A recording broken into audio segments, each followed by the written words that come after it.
You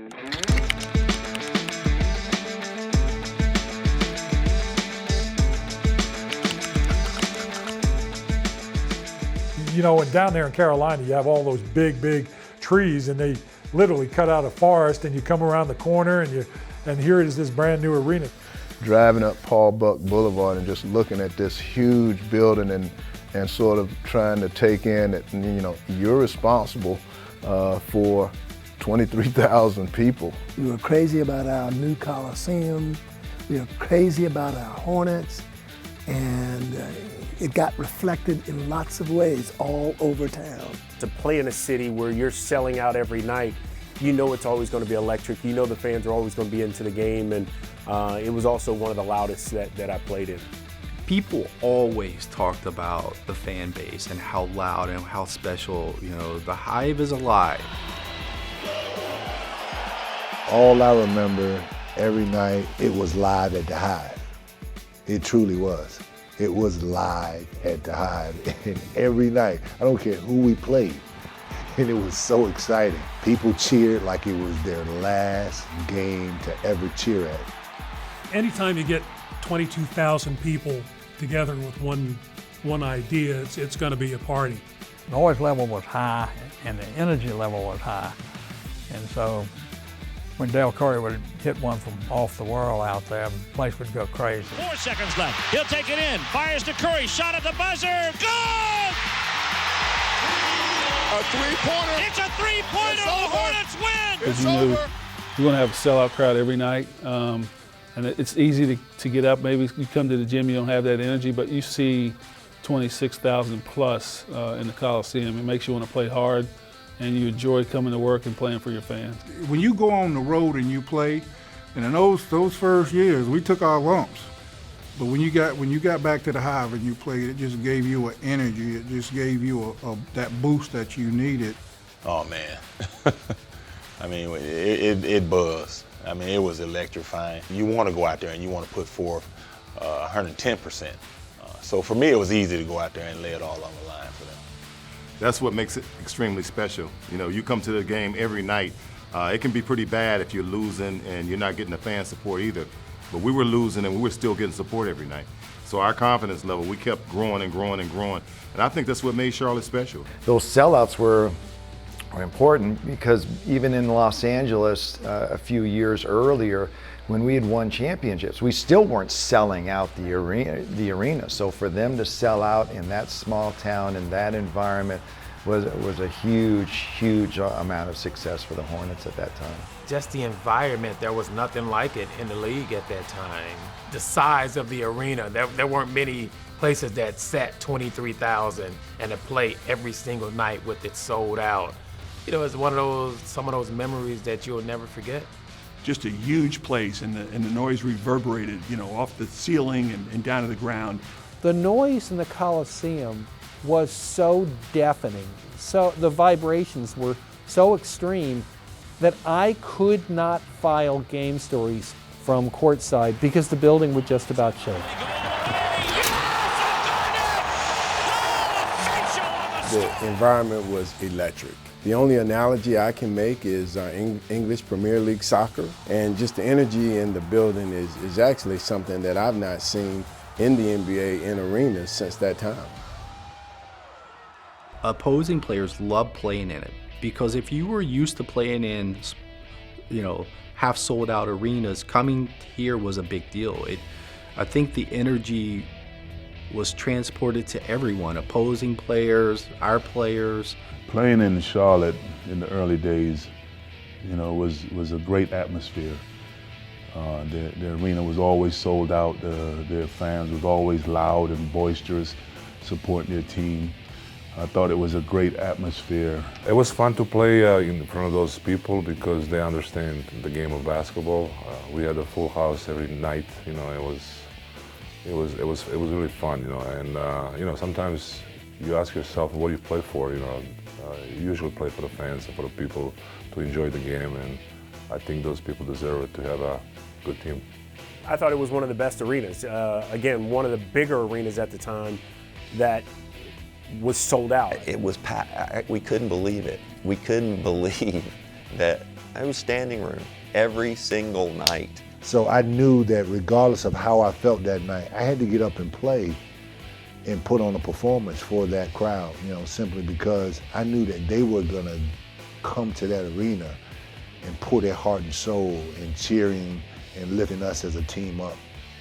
It was an electric atmosphere. Being a visitor, you're always a little, taken aback by the crowd, and all of a sudden to have those 23,000 people rooting for you and feeding off of you, and getting that energy from them, it made a huge difference. Other places that we went, like New York, Boston, teams that had legacies, those fan bases were exactly like the Charlotte fan base. The only difference is that we had 23,000, we had more people. I remember James Worthy, his comment was, it was like, double the crowd of Carmichael Auditorium. The loudness, the fans being into the game reminded him of being back in Chapel Hill when he played, and anybody that talks about those years, particularly Worthy's years, the crowd were always into those games regardless of the opponent. I think at the time I went there, it was still fairly young. One of the things I noticed is that the team and the city got a chance to grow together. A couple of years later, I believe they added the football team, so it was a growing city, so they got to grow together, and I think that's what made it more special. Once we got into the arena, the excitement, the enthusiasm, the way that the Hornets treated everybody was really catchy, and we felt like they wanted us there, and that was one of the things that you don't really feel when you go to maybe an NFL stadium or you go to other big arenas. You don't feel the warmth that the Hornets bring, as they really care. They care about the fans, they care about the players, they care about the city, and it shows with the way they treat people. Well, the attitude and the atmosphere inside the building stood out. That was always something that the fans looked forward to, I think, in this building, and they played right into it. And so you didn't see that in an awful lot of other buildings. But it was a lot of fun, and our team really focused on the fan experience. And from the moment they came in the doors, and I know a lot of teams focus on that now too, but we were, I think, at the forefront of that. And the fun thing for me is Hugo was a big part of all of it. I think it spoke a lot to just what a great job the Hornets staff did in terms of creating an environment where people were happy to be there. The enthusiasm for the NBA was so intense.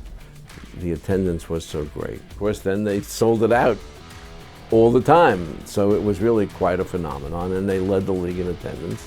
Whenever you set any records, whatever they are, you are kind of excited about it, and we as a staff celebrated it because we put a lot of hard work in, planning the entertainment and putting together giveaways and doing things like that for 42 games is a pretty involved process.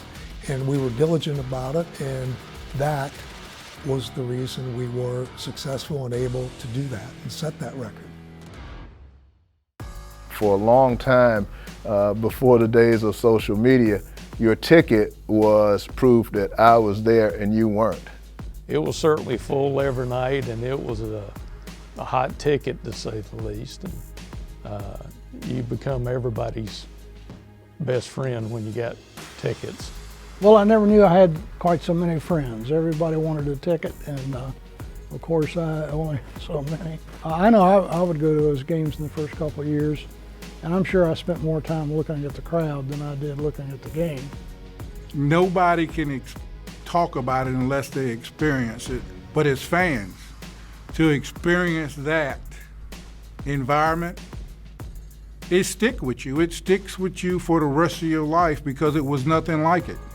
I still haven't seen anything like that today in the NBA. I mean, maybe a Game 7 in the finals or something like that where all the fans are into it, but you could come to any of our games. It could be against the Clippers, the Celtics, whoever. The fans were into it. This was the hottest ticket in town. If you were not at a Hornets game back then, you were missing everything. Look at this. Larry Johnson hits a three. The fans, they took so much personal pride It became an event. You know, it was like going to the theater. It was like going to a show. You had a waiting list of tickets, people just dying. They just wanted to go and experience for themselves. It was like the place to be. If you were not at a Charlotte Hornets game back then, you were missing out on something. And that was what people were talking about around the water cooler the next day, about what went on at the game and what Muggsy Bogues did. Did you see what he did?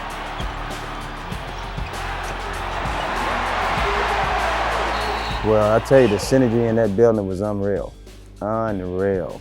I mean, when you have 24,000 screaming fans, night in and night out, I mean, normally that's a concert, you know, but that many fans, 24,000 night in and night out, in support of their team, just rallying them on, and I mean, that was priceless for me. I think people need to be at the Coliseum for every game, one, because they loved NBA basketball. They didn't want to miss the competitiveness. If you were able to get a ticket and you did not give it away and you made sure you were there.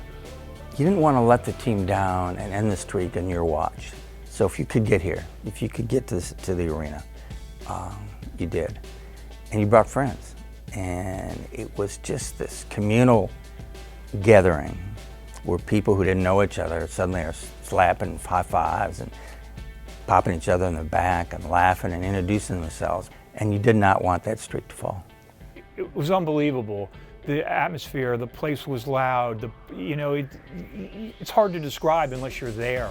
And I know the fans of Charlotte, you know, who are old enough remember what it was like. And it was just it was, you know, euphoria. I think that'll be the legacy, that building really was the catalyst for all of those great things that have happened in our city, you know, over the last 30 years.